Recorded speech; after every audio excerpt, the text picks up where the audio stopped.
Hi everyone, welcome to another edition of the Bwacast. Today's episode is going to be about storytelling in video games, and I am Lex as usual. Today we have Hugo with me. Hey. And we're just going to have a quick chat about the state of storytelling in video games, what we like about it, what we don't, just our opinions on it, and where it could possibly improve in the future. So, Hugo, we're going to start with the positive. What do you think are the main areas in which video games... Actually, sorry, let's rewind that a bit as well. Where do you think games stack up compared to the other mediums in terms of storytelling at the moment? I think compared to the other mediums, gaming is still in its infancy. So it hasn't even been 100 years since video games has been around. Yeah, we're looking basically 30 years until it's been around seriously. And we look at the very early games where they focused on graphics and gameplay. And we still see that a bit quite now. However, we see games transitioning to storytelling, and we see that in FPS games and games which really didn't have this before. Right. It's like almost now that they've kind of perfected the gameplay or they've got it down pat, and maybe in part also due to the fact that gaming has become bigger budget, so now they can branch out to more aspects, that storytelling has become more of a focus. Now I want to talk about the main difference that gaming has to the other mediums, and that is interactivity. Gaming is ultimately an interactive medium, and I think that might have actually held it back in terms of developing its storytelling chops, because really besides early RPGs that had quite good writing, it's only now that you're seeing, third-person shooters like Spec Ops: The Line come out with really good writing, Wolfenstein: The New Order with great writing. And I know that there's always exceptions. You can go back and find exceptions to the rule. But it certainly feels like now that even, Battlefield 1 had a pretty decent story, that mainstream games are now taking it serious, and genres and titles that weren't known for their storytelling are now starting to put real weight into it. So let's start with the positive, as we always do, because we are full of sunshine and rainbows here, aren't we, Hugo? Yes, we are. So coming back to that interactivity, I want to talk about, in my opinion, the best way in which games deal with storytelling, and that's through character progression. Now, I'll just do a quick run through and let me know if you got anything to add. But I think that most video game stories are about starting at the bottom and then moving to the top. That's generally the way in which it goes. You start off with very little, you're quite destitute, and then as you go through the game, your status and character builds within the game world and within the narrative. And so character progression, particularly now that most games have some form of RPG aspect, really ties the experience together. It ties what you're doing with a narrative sense, so that there isn't that sort of narrative dissonance, as in, why am I doing this just because of the video game? It's like, no, I'm doing this to get my character better, because in lieu with the story, it all works and ties in together. And I think due to the interactive aspect of it, it makes you appreciate what you have. Now I'm gonna go a bit off topic here, but I think one of the things we do is we criticize a lot of sports athletes around the world. I'm just going to talk about the NBA, but it's like even the worst guy in the NBA that if you go on sports radio or you listen on TV, get absolutely slammed for being shit, is really in the top 0.1%. But because most people don't even put the effort into becoming that good at it, they don't realize how tough something is. And I know this is kind of a long shot relationship, but I think it's something similar in video games, in that through this kind of like pseudo effort of mashing buttons over and over again, you get an appreciation for the skill and the struggle, and it makes you more invested because you yourself have done this in terms of an interactive experience. You haven't just watched it like in movies where you've watched King Arthur struggle up a mountain to reach an altar and touch a sword to the stone. It's like, no, you've had to kill those hundreds of creatures. You got stuck at this one spot at this boss, just smashing your head against the wall like in Dark Souls. As such, you really feel this sort of sense of worth and even progression as your character moves up the ranks within the game world. Now, Hugo, I'm going to throw this one over to you. What other aspect do you think gaming does well in terms of storytelling? Well, we talked about the personal with the character and its progression. And I think what builds more on story now is the environmental storytelling. Yeah. So the audio logs and the narration and all the world building that happens within games. Because you can't really have that in other ones, because the director kind of just has to rush through environments, right? Yeah, we see it in movies. World building has to happen. And they have to build a large context within a small amount of time. With games, you can take a longer amount of time. Right. However, there's a lot more factors to storytelling. One of them being environmental storytelling, another being character progression, and all of these all together allows you to empathize with the protagonist and allows you to immerse yourself in the world. Yeah, I think also another thing to add is that it's also up to player discretion, right? Particularly with environmental storytelling. If you want to go find those audiobooks or audio logs, it's up to you. Like if I've got no interest in the story, then I'll just ignore all of that. If I want to, when I enter a room in The Last of Us, have a look at the wall and see, hints of who had gone before me through this room and like what they had done, if it used to be a shelter, like the house rules of the shelter, then I can, or I can just trundle along through that room. I think an earlier form of this, which you're talking about, is the text that pops up at the bottom of the screen, which you can button mash X through. Whether or not you want to learn, especially if you see in JRPGs. Right. So it gives you a lot of exactly.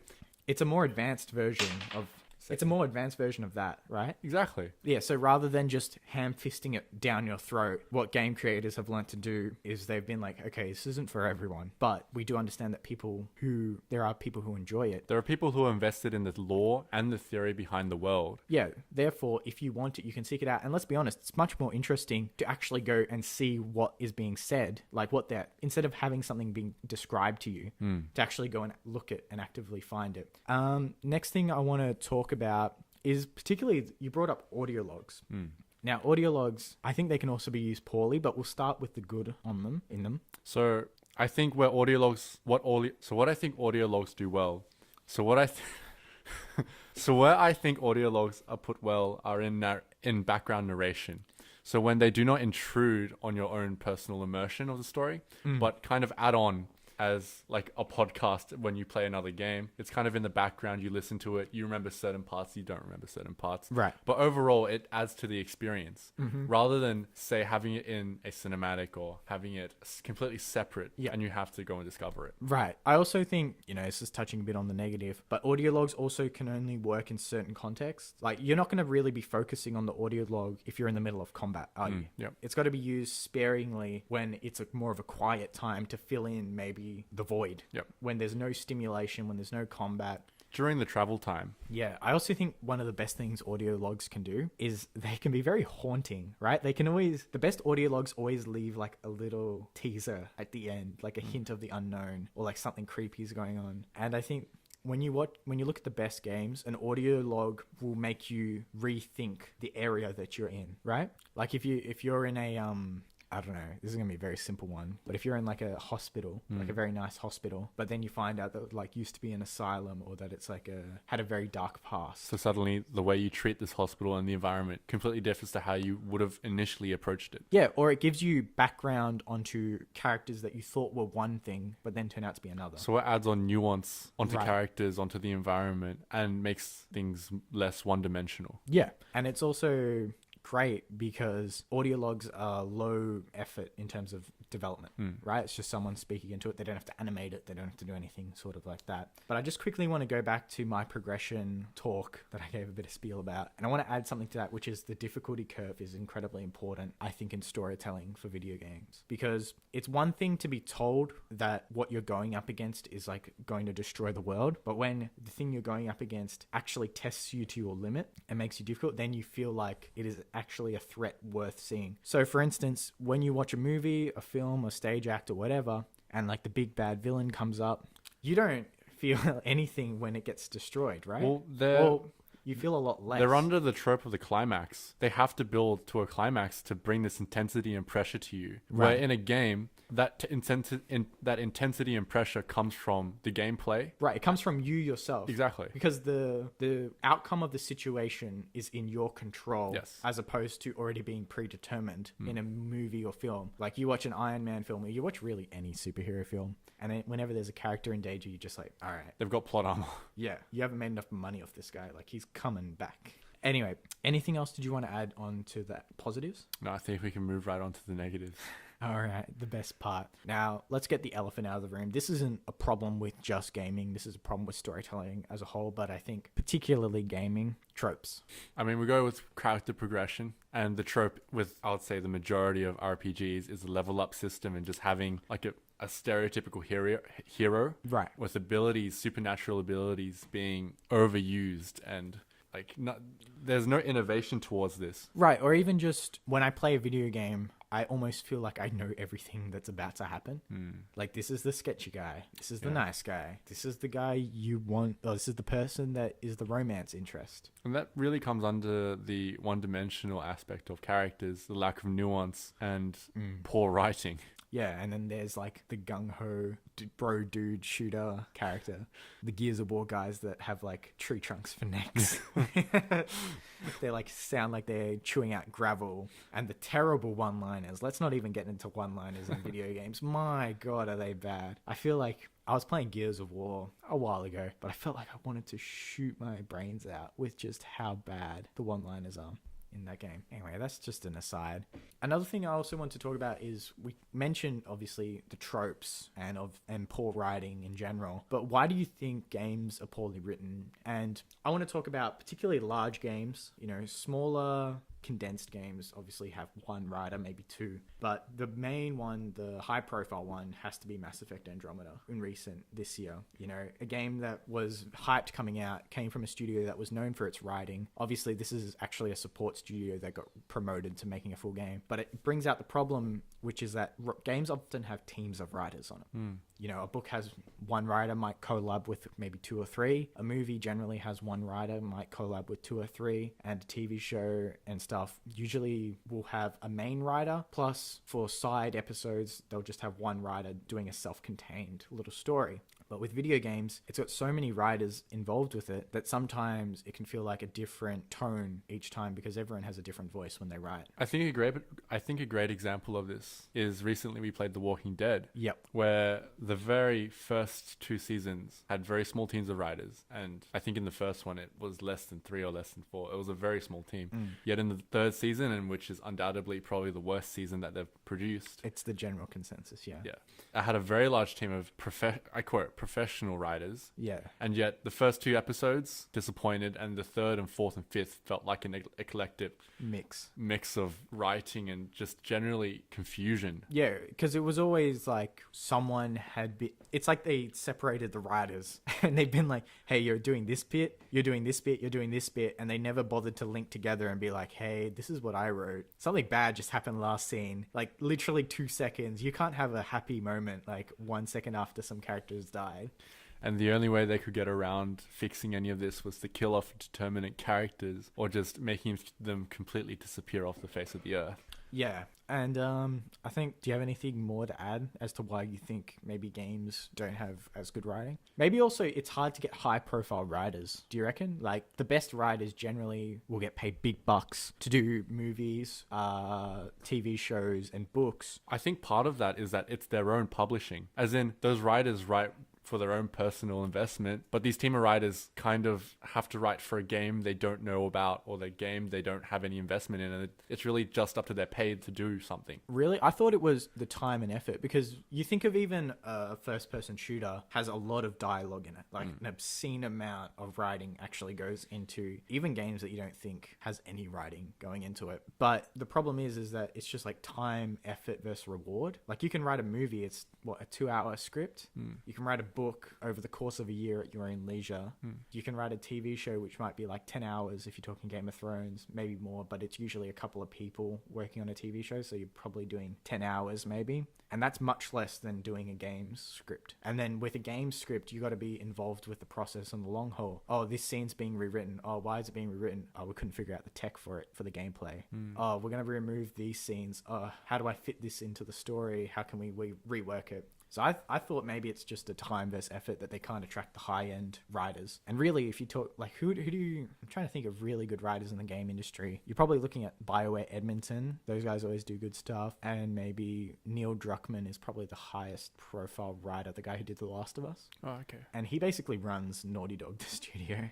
So he kind of has a two-pronged role and approach and a level of investment that maybe other writers won't. But let's move on. So we touched on interactivity and how it was a great boon to the gaming industry. Now we're going to talk about it. How poorly it is used. Yeah, it's just so poorly utilized. Now, before we go on to what they could do better, like what they don't do, I want to touch back on how we did story progression and how working up and leveling up your character so that it feels like an end of days fight is really worth it and that you've had to fight for what you've received at the end of the game. I want to spin that in a negative light, in that the way in which games often do that, and I'm looking squarely at RPGs, is not the right way. As in experience points and Right. skill trees. It's not, skill trees are okay because it's all about abilities and optimizing and using your brain, but when it just becomes a game of numbers, then it's not rewarding you for a fight, it's rewarding you for just how long you can sit there. It kind of rewards people who just want to grind. Because I know that when you play Final Fantasy JRPGs and those sorts of games, I find it hard. you pass the controller to me to let me grind through these games. Correct. Just to get my stats up to progress through the story.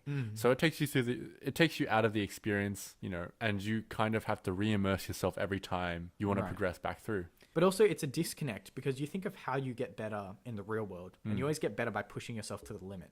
You don't get better by farming low-level creatures. You don't get better. I know practice makes perfect, but it's different, when you're playing sport and then just tapping X over it again. I think a game that does it perfectly is Dark Souls. It's not even to do with the skill of the player and the technical abilities of the player. It's like conflict. It's that constant conflict and always having that difficulty there that you can't bypass simply with a number. Yeah, I think, going back to that, I think Dark Souls is the perfect example in that Dark Souls is an RPG in that you can just out-level enemies. It is possible, but if you're good enough, you can also get past it.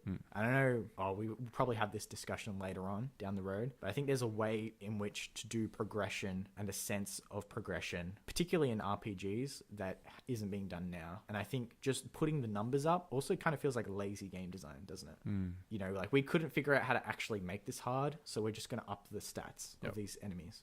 But let's move on into how it hasn't been used. And this is my biggest problem with the gaming industry. Did you want to go first before I started? No, you can go first. Okay. I want to bring on like a case study, and that is recently released Nier Automata, made by Yoko Taro, the guys out of Platinum Games for the PS4 and the PC, is a perfect example of a game that uses what it means to be a game in order to tell a story. Now, for those of you who don't know, Nier Automata is about, you're basically a robot fighting other robots to, I won't spoil it, but you're just basically fighting other robots for the sake of humanity. Now, what it does so well is that its menu system is the OS of the Android. And in the menu system, you can take out the OS chip of the Android. And if you take out the OS chip of the Android, it gives you a certain ending. Another thing is that the game has multiple endings and it requires multiple playthroughs, and you're thinking, geez, it's a bit of a waste of time. Maybe it should just be that you can save at a certain point and then it branches off from there and you have your key decisions. But it's really smart because one of the biggest things about Nier Automata is that it has a sense of futility, right? That this fight has been going on for ages and it's going to continue long after you're dead, and it's going to continue long into the future. So what the game does is that it has different endings the more you replay it. And so you play the game the first time and then you're playing it the second time, and the second time it's really, really easy. So you're just fighting and you're just annihilating these monsters, but then you get a certain ending, and then the third time the difficulty again gets ramped up. And so the game utilizes every aspect of it in order to show what it's trying to say, and it's talking about cycles and how everything is inevitable. And what is maybe the best ending in a video game I've ever seen is the way in which it tells you how to break the cycle. So the way in which you break the cycle is that you're basically in this Space Invaders shoot 'em up against the credits, which is the development team. And what you have to do is, in order to break the cycle, you have to give up your save file. So this is after pretty much playing the game 5 times, spending how many hours. You have to give up your save file, basically sacrifice yourself and all the time you've put into the game in order to help someone else, because you can't actually beat the final boss of this credit sequence. It has to be done by someone else in the world having given up their save file to come and help you and come and unite together. And so I just want to point that out. It's probably one of the games that most people will never play, and one of the best games people will never play, but it's just the concept of how it fully utilizes every aspect of what it means to be a video game to tell a story. I'm blown away. Yeah, and here's the thing, 90% of people might not have probably never heard of it, and most people, even more, will never play it. But it's just it shows a maturity of design to be like, hey, you're a video game and your actions matter. Whereas even the greatest stories in games, and I'm looking at The Last of Us doesn't need to be a video game. The Last of Us can be just as good in a short series of TV episodes, really. It doesn't need to be a video game at all. It doesn't use the exclusivity that video games have. Right. That interactive experience. And it's not using its interactivity, because I get it, it's a linear game and not every game should should be linear, but it doesn't use the aspects of a video game to tell that linear story. So, the one thing about The Last of Us is about, finding love again, finding family again, and kind of a selfishness in the world. And, Joel's love for Ellie and him not being able to lose her a second time. The game doesn't really utilize its level design or its game design to leverage that point. It's just a cool shooter with some neat mechanics and some stealth bits. But yeah, now Hugo, you brought up audio logs. Yes. Let's touch back on that. Negative. There are some negative things to audio logs. They can be great, but there are also some negative aspects. Take it away. Well, just to TLDR, the good bit is that I think it's greatest when it's in the background. When it's something, like as we said, it's kind of gives you a little bit of creepy... Oh, fuck. Let me rewind that. Non-intrusive. What did I say first? The TLDR. Dude, I'm still fucking getting over near automata. Yeah, So anyway. just keep going. I think audio logs... Oh my God, I'm going to kill myself. Just briefly, I think that audio logs can be bad when... I think audio logs can be bad when they're overused as the main storytelling device and they're treated as like a separate entity to the story. So the worst offender I can think of are dungeon crawling games such as Diablo 3, where to push the story along, which is, I mean, it's unnecessary whether or not you want to find out more about the story or not, are these audio logs and books and from characters in the game, which although they do play in the background, you have to find them and you have to invest time into looking for these books and audio logs in kind of abstract places and don't really...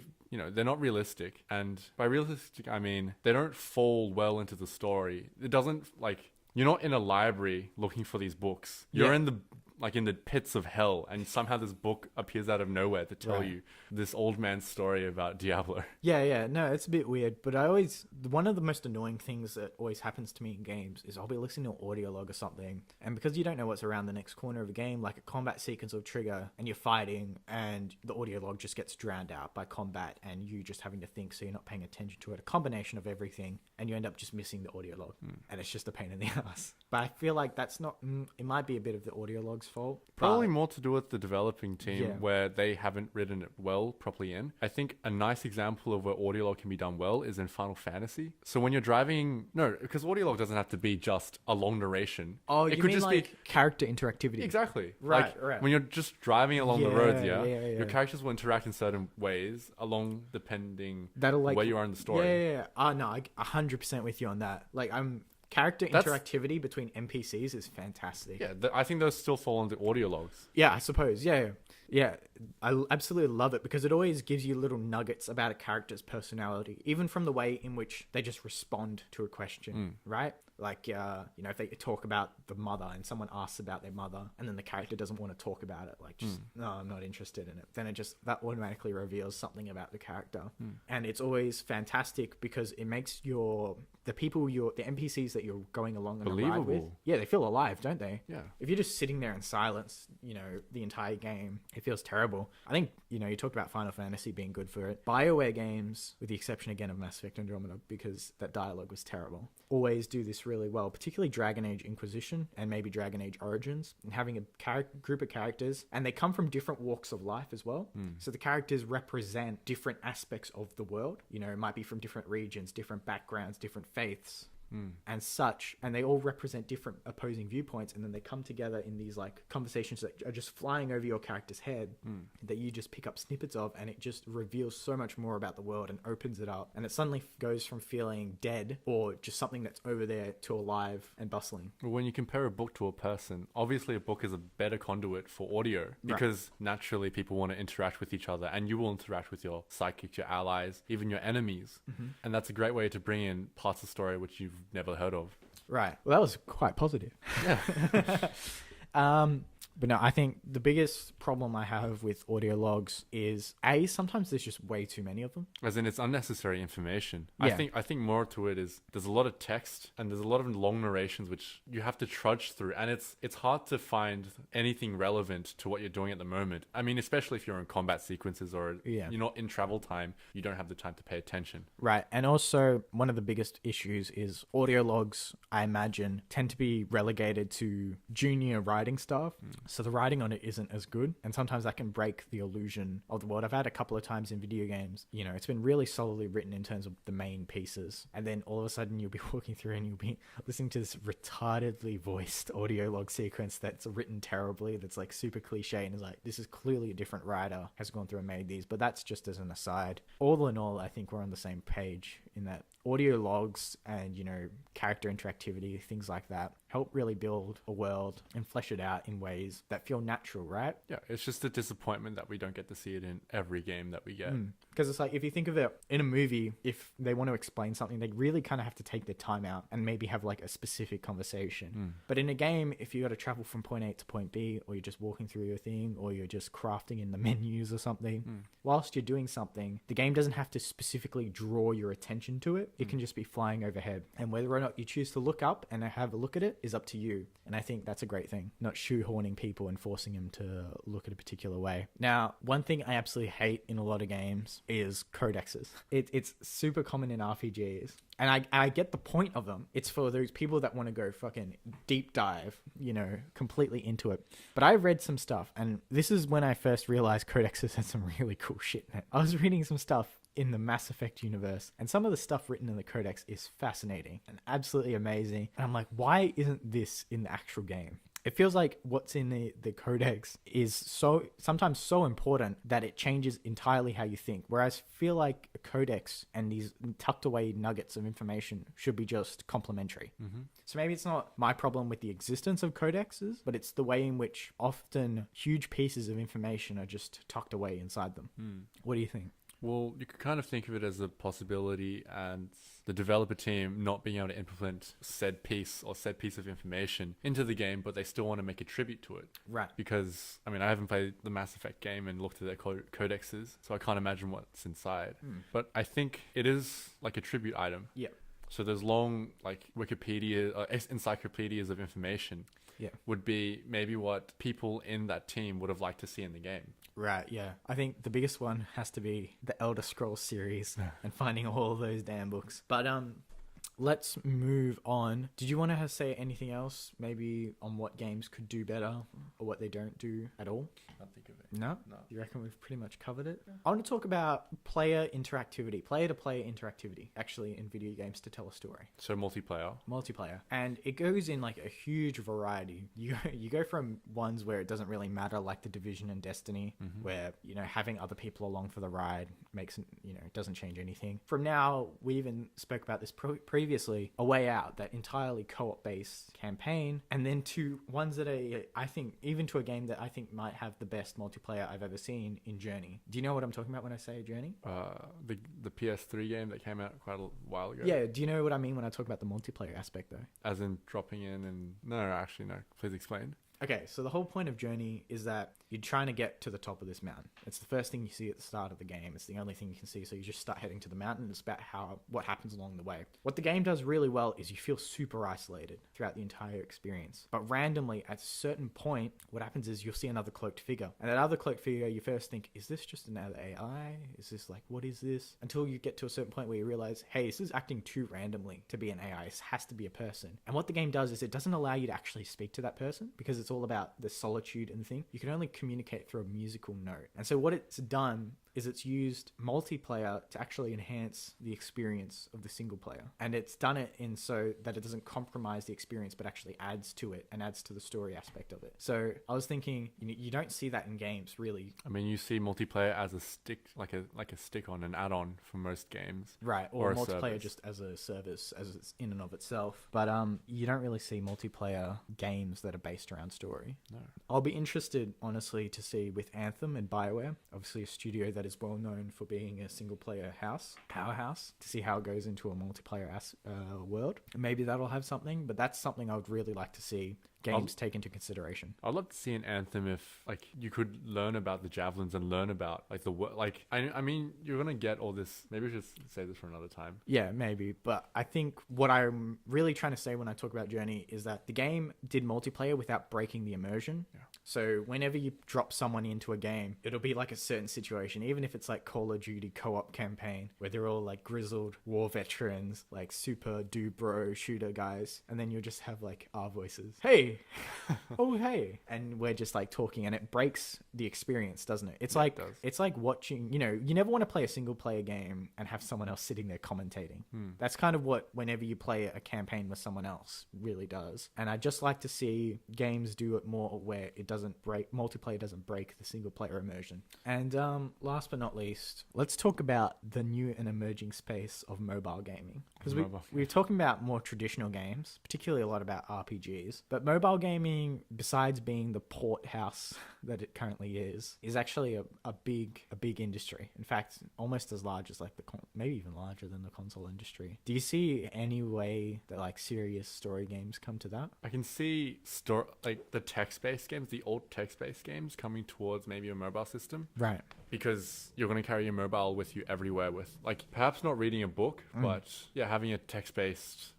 Yeah, it's going to be style like ASICS, the ASICS ASCII. Yeah, rather than reinventing the wheel, it's basically going back to what was and trying to and optimizing it for the mobile. I was thinking more along the lines of, we've spoken about this before and we'll speak about it again, Eon Alta and the way that tells a story. Now, it doesn't tell a story well, but the concept is very novel. But that's using the mobile as like an auxiliary device and not the main device. But you could imagine like a pared down game doing something similar just on a mobile device. I could imagine something where the multiplayer experience, something like a Pokemon Go, where everyone has characters and there are things you have to interact with in the world which have an effect on your mobile device. Yep. So perhaps if like in role playing, like in Eon Alta, you have a Dungeons and Dragons based character and there are things in the world, perhaps like nodes or like a Ubisoft tower, where you interact with multiplayer there, something along those lines perhaps. Right. And something just came to my mind that I think we should really talk about is that whilst we've been talking about the growth of,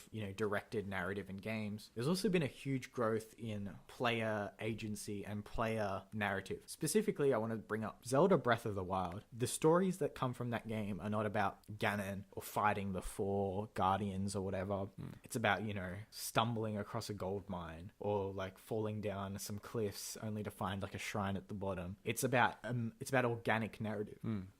Emergent narrative, I suppose, instead of emergent gameplay. Emergent narrative where the player just stumbles across and finds it randomly. It's more like the world has been established. So you're given very little context, but when you discover the context, it's done naturally. And so it doesn't feel like an intrusion. It doesn't feel like you're breaking the immersion because it's done bit by bit. I'm not even thinking of that though. That is a really good point. I think of just like where they don't even put effort into the story and the story is what you create. Yeah. Right? It's like, that's a really big thing that's coming up now. If you look at a lot of open world games, they're just presenting the player with a very bare bones story, and it's just like, here is a toy box. The stories that you take out of it, the narrative that you take out of it is whatever you want. Actually, I got the perfect one. Middle Earth, Shadow of Mordor. Oh, yeah. Now Shadow of War. That is done with the Nemesis system. One of the most organic things. And it's not like the game has a main plot, but the biggest enemy to you is that motherfucker that killed you 3 hours ago. Yeah. So you tried to extract revenge, so you went back there, but instead now he's got like a whole posse with him, and he's like resistant to fire, so you're not sure how to take him out, and he can't be backstabbed, so you die again, and then all of a sudden, you know what I mean? Yeah. The story is what you create. And I was wondering, that is the most interesting aspect, because that is literally nothing. That is something that no other medium can possibly even imagine, right? Yeah. There's no way you can do it in a book. There's no way you can do it in a film. There's no way you can do it on TV. And it's only through gaming because you have an AI. Yeah, because it's reactive to what you do. It's dependent on what you do, and it's unpredictable, and it's not scripted. Yeah.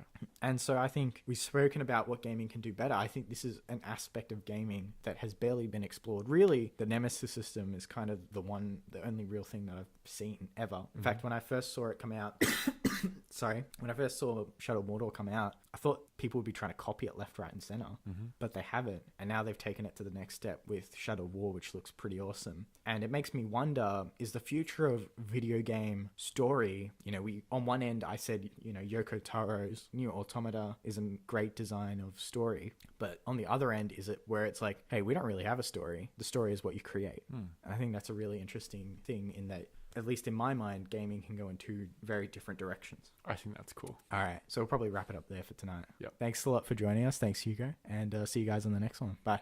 I'm not going to say bye. What? I was so busy digesting